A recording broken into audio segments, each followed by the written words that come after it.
Self-storage facilities are designed for the in-between. Between moves, between relationships, between versions of yourself. They hold what you can't keep in your home and can't quite throw away. The units sit in long rows like numbered silences, each door a clean rectangle of paint and padlock. In daylight, a storage place feels boring, functional, even comforting in a blunt way. Paperwork and access codes, office hours posted in large letters, cameras mounted high, blinking like indifferent eyes. At night, the same place feels different. The lights are too white, the corridors are too straight. The emptiness feels managed, curated, maintained. And when you work the night shift, if your facility has one, you learn something quickly. It isn't the doors that matter most, it's the logs. This episode is presented as documented and reported, but based on internal-style incident notes, a partial gate access record, and one employee statement that reads like someone trying to sound reasonable while describing something that made them feel replaceable. Names and identifying details have been changed. The procedures remain. Log entry 1 begins with a printed work order that referenced a unit that did not exist. Pine Hollow Storage sat behind a strip of warehouses off a frontage road. It was the kind of facility you pass without remembering.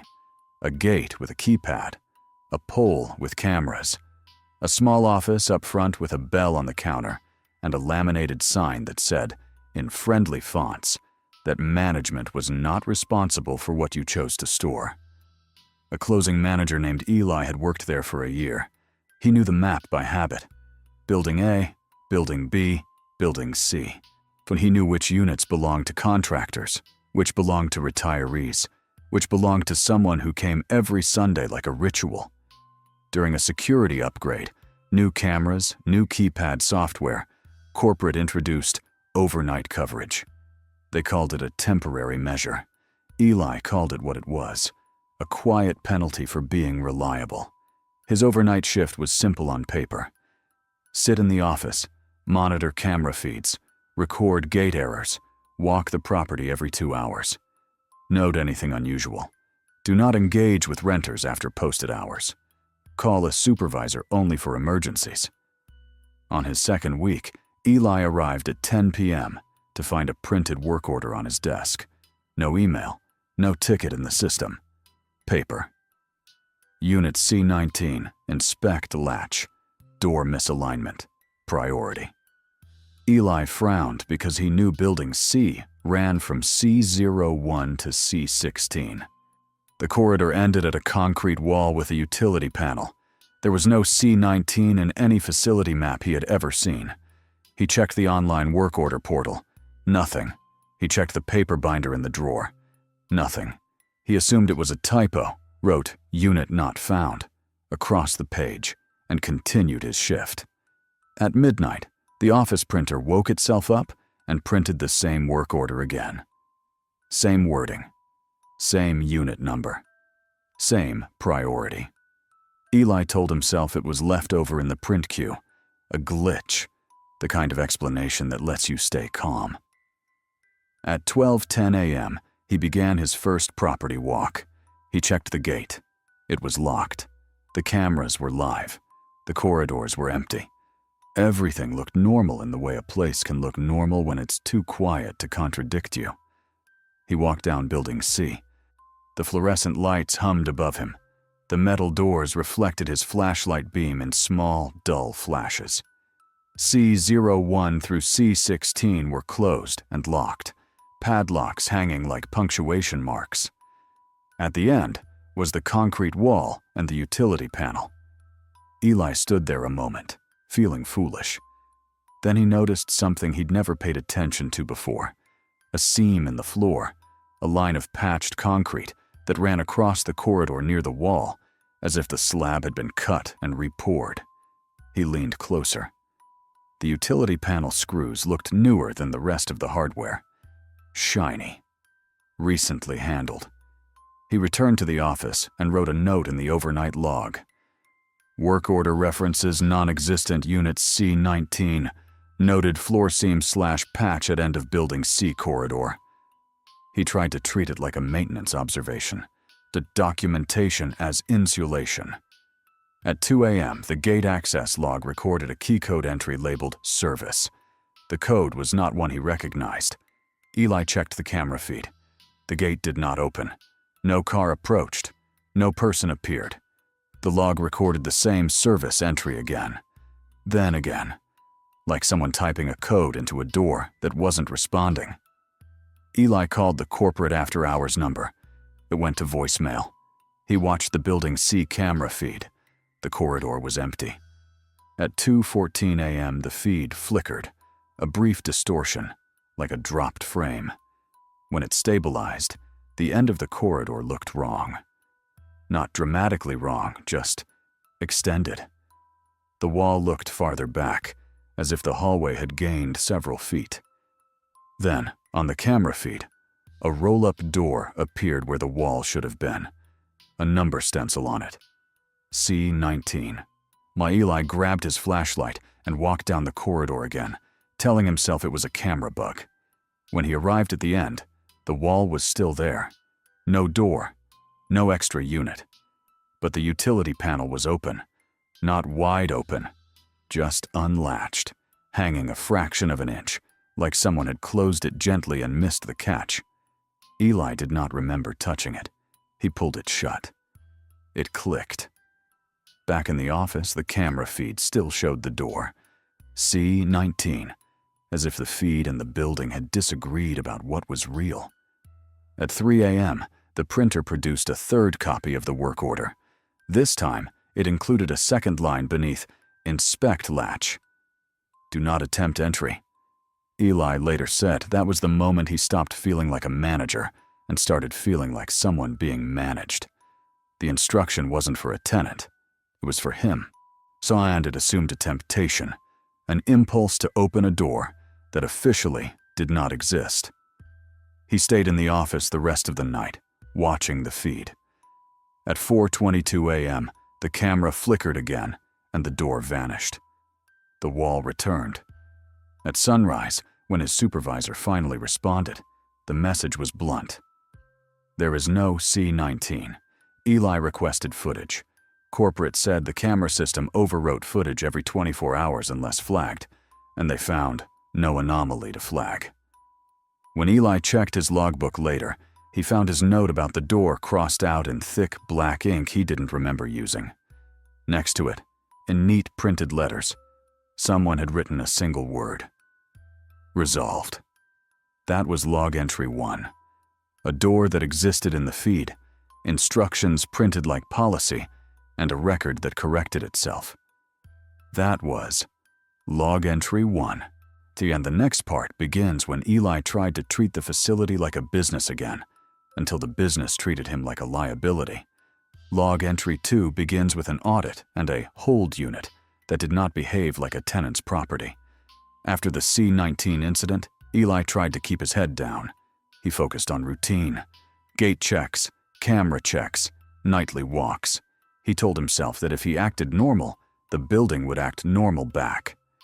Then corporate scheduled an unannounced records audit.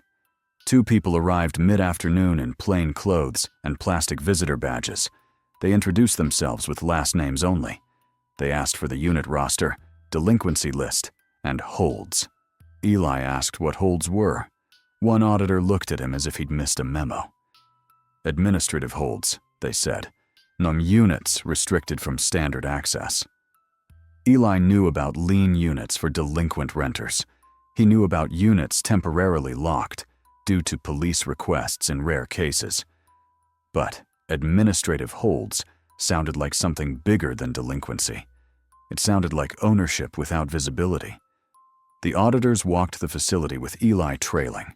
They stopped at Building D, Unit D-07. Eli recognized it because it had always looked slightly different. 2 locks, a barcode label stuck near the latch, printed and professional. The label read, Hold. The auditors took photos. They checked the latch. They wrote on a clipboard. Then one of them asked, Has anyone attempted entry? Eli said truthfully, No, not to my knowledge. They looked at each other, then told Eli something that chilled him precisely because it was phrased like routine. D-07 is not part of your public inventory. Do not discuss it with renters. Do not reference it in casual logs. Eli asked, Who's renting it? One auditor replied, It's not a rental. Then, as if to prove they had the power to define reality in that building, they asked Eli to sign a form acknowledging the instruction. Eli signed because refusing felt like stepping under a spotlight. That week, the facility hosted a lien auction, an ordinary event for delinquent units. People gathered near the office. The manager read rules. Locks were cut. Doors were rolled up. Strangers peered into strangers' dust. Eli wasn't supposed to be deeply involved. Corporate ran the auction list. He stood near the office doorway, watching. When the list reached D-07, the auction manager paused. Eli felt the air change in that subtle way it does when someone reaches a line they were told not to cross. The manager said, Unit D-07 is not available. A bidder protested. It's on the list. The manager shook his head. It's been removed. A man in the crowd, hands in pockets, said calmly, We'll take it. Not, I'll bid. Not, how much. We'll take it. The manager's response was quiet. You know the procedure. The man nodded and handed over a thick envelope. The manager took it without counting cash, without asking for a name, without announcing a price. The manager wrote on a form Eli couldn't see, then rolled the D-07 door down and locked it again. The crowd grumbled. Someone called it rigged. The manager ignored them and moved on to the next unit like nothing had happened. Later, Eli asked the auction manager what that was. The manager replied, Above us. Eli asked, Who is us? The manager said, The ones who keep the lights on. That answer didn't explain anything, but it explained the shape of the power. Paperwork, envelopes, procedures no one says out loud. Eli began noticing small things after that. A delivery van he didn't recognize parked by the far fence after hours, or leaving before sunrise. A camera feed that went blank for exactly 9 minutes, then returned. A gate log that recorded service entries even when the gate didn't move. He stopped writing these things in the logbook, not because he stopped seeing them, but because he no longer trusted the logbook to belong to him. And that is how institutions win without conflict. You begin self-editing before anyone orders you to. That was log entry 2. An audit, a hold unit, an envelope, and the quiet sense that the facility's true inventory was not furniture and boxes, but access. That was log entry 2. And the final part begins with the most unsettling sound a worker can hear at night. A phone ringing with a number labeled internal. Log entry 3 begins when the night shift learned there was a kind of entry that did not require the building to acknowledge you. A remote support worker named Omar handled after-hours calls for the storage chain. His job was mundane. Forgotten gate codes, stuck doors, renters locked out because they arrived after closing and believed rules were optional. A software update introduced a new ticket category in Omar's system, administrative entry. Omar asked what it meant. His supervisor said it was rare and not to worry about it. Then, at 1:38 a.m., Omar received a call. Caller ID, internal. He answered with his script. The voice on the line was calm and flat, not angry, not rushed. The kind of voice that sounds like it belongs to policy. The caller said, Initiate administrative entry for Pine Hollow Storage, Unit C-19. Omar searched the system. There was no C-19. He said, I'm not seeing that unit number. Can you confirm the account holder? The caller replied, Verification is not required. Authorization is present. Omar insisted on procedure. I'm required to verify identity. The caller said, Ticket number 4, 4721. Use the note field. Omar pulled up ticket 44721. It existed. Category: administrative entry. Status: open. The note field contained one line. Do not record audio. Omar's system recorded calls automatically. He said he couldn't disable recording. The caller paused, then said, "Then you will not be needed for the next step." The call ended, not with a click, but with the abrupt finality of a session terminated from the other side. Omar stared at his screen. Without his input, the ticket status changed to in progress. A new internal user appeared in the activity log, a DM-OPS. Omar had never seen that role before. The ticket added an attachment labeled Gate Override Authorization. Omar did not have permission to open it. He watched the log update in real time. Gate override initiated. Perimeter camera disabled. Entry confirmed. Then the ticket closed. The final note read, "Resolved. No tenant impact." Omar tried to access the call recording. It was missing. The system displayed recording unavailable. He tried to reopen ticket 44721. It vanished from his view as if it had never existed. The next morning, Omar asked his supervisor about ADM-OPS. The supervisor's reply was short. "Phone down engage." Omar asked what that meant. "It means," the supervisor said, "you do your normal calls. If you see administrative entry, you mark it and move on." Omar asked if it was legal. The supervisor said, "It's policy." Policy. The word that turns questions into inconveniences. Omar stopped taking overtime shifts. He quit a month later. Eli, still at Pine Hollow, learned about Omar through rumor inside the company. Support teams talk, even when they're told not to. Eli asked his supervisor directly whether administrative entry existed. His supervisor looked at him too long before speaking, then said, "Don't put your curiosity in writing." That sentence, more than any phantom door, convinced Eli that he was dealing with something real, not supernatural, procedural. He returned to Building C on one of his final overnights and stood at the end of the corridor facing the concrete wall. The seam in the floor looked darker now, like an old scar. The utility panel screws still looked too new. He did not see a door. He did not hear anything. But when he walked back to the office, the printer had produced a fresh page. No unit number, no work order header, just a single line, typed in the same clean font as corporate communications. "Thank you for your cooperation." Cooperation. Not performance. Not service. Cooperation. Eli resigned within the week. Pine Hollow storage remained open. The sign stayed lit. Renters continued to store their lives behind numbered doors. People drove past without thinking. That's the nature of a place like this. It doesn't need to be dramatic to be unsettling. It only needs to be useful. It only needs to have procedures that can expand quietly behind the same friendly office hours sign.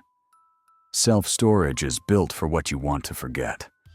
But the documented accounts shared by these workers suggest something else, that the facility might also be built for what someone else wants to keep, out of sight, in policy language, under a label that reads, "Resolved."